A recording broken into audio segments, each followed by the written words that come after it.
maybe a good win and a very special moment for the Yeah, it was. It was. I mean, look, start with the win. It was a great win for us. It was a really tough win. The Premier League keeps throwing up really tight games, as we saw.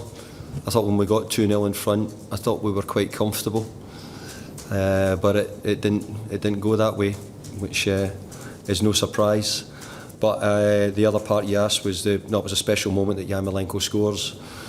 I think it was really good that he was back involved, because this was the first game, and he's not done much training, and he's not, if you ask me, I think he's lost a little bit of weight, which you can understand. So all those things, make it important. But I'll tell you what, his goal was terrific, and I think everybody who knows Yarmolenko and has watched West Ham would say, he's technically a really good player. So we're pleased for him, and obviously pleased for his family as well. What's the reaction been like in the dressing room afterwards? Have you said anything? Yeah, he was brought in, and the whole dressing room applauded him, and so it was a big moment for him. Really was. I hope in some way the media you put out shows how important, how everybody's thinking about it, because football's got a huge appeal all around the world, Premier League, and I hope in some way that if he's big it up enough, maybe it'll do something to help stop this, and maybe give the Ukrainians something to shout about as well, that they're seeing it. We're talking about it in this country all the time. What does it say about him that he's been, you've given him that time off, obviously, but yeah, he had to come in and it wasn't just the goal, he had a real impact on that. He did. He helped us, and and he played well. So we've never doubted Yarmolenko as a footballer. Never at any time. He's a really good footballer, technically excellent. So really pleased for him, and I hope that the goal's important, but the message out there might be even more important. Antonio and Creswell came off. How are they? I'm going to probably answer the same to everybody, lads. I don't really know yet, and if I did know, I wouldn't tell you, because I'm not going to let Seville into any idea whether they're going to be fit or whether they're not going to be fit.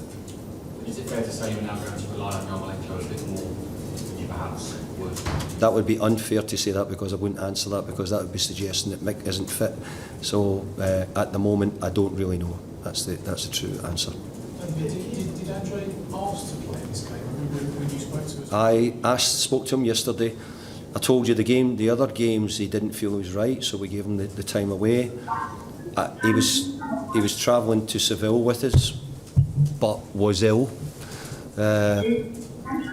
So couldn't travel in the end. And when I spoke to him yesterday, he's not done a lot of training either. When I say he's been in a few days to try and do a bit, but he's not done loads of training.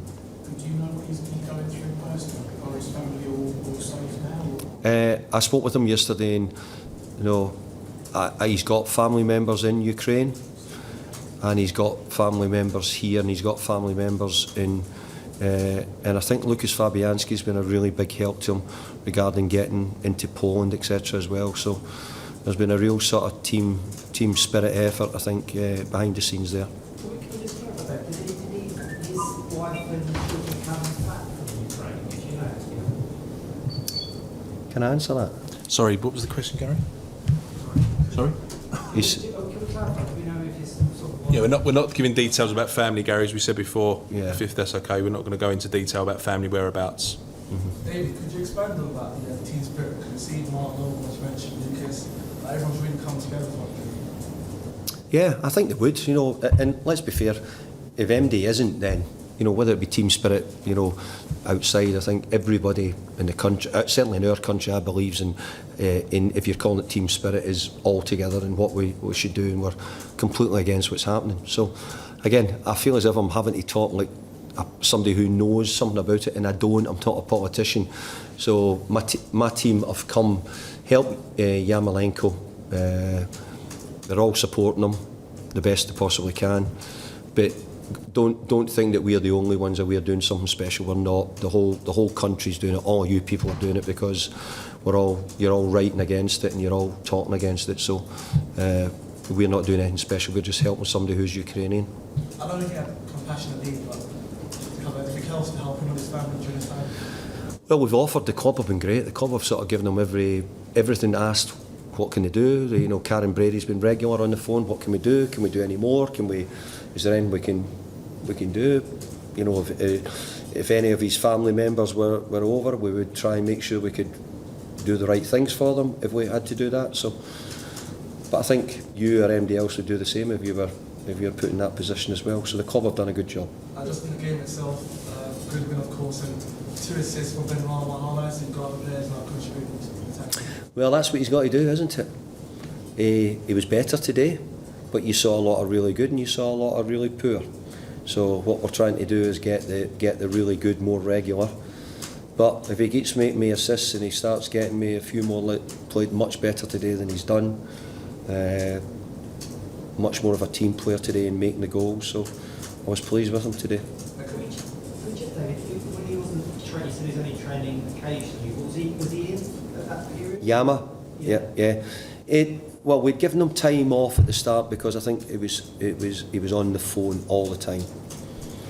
So we had to give him time off. But then he started to want to try and come in and do a little bit of training. So he's been in 3-4 days, whatever it's been over the period, you know. He's a fit boy. You can see he's a pretty lean boy. Anyway, so it's not as if, but it would have been more. So I was quite surprised that he done so well over. He probably played the best part of 45 minutes, really, didn't he? Yeah, so. Did he, in the dressing room when the players collected, what was his reaction in there? What did he say to the players? I think he's just grateful and appreciated that everybody's trying to help him, and he was good. He was good. I thought you nullified Coutinho quite well today. That was the game. Pardon? I thought you nullified Coutinho quite well today. Well, Coutinho's a top player and has shown that, and certainly in the last month or so for Villa.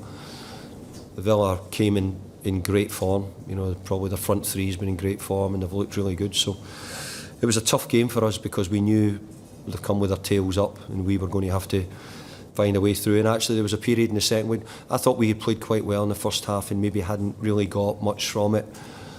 The second half I felt that Villa had got better, or we dropped in our injuries. Made me think, oh my goodness, this is seeping into us a wee bit, the midweek stuff. But in the end we rallied, got a couple of goals which we haven't done so often recently. And I thought we actually looked quite comfortable at 2-0 with sort of, I don't know, 10 minutes to go or so. But we made it a bit nervy in the end. Okay. Thanks, everybody. Cheers. Thanks lads, see you later. Bye.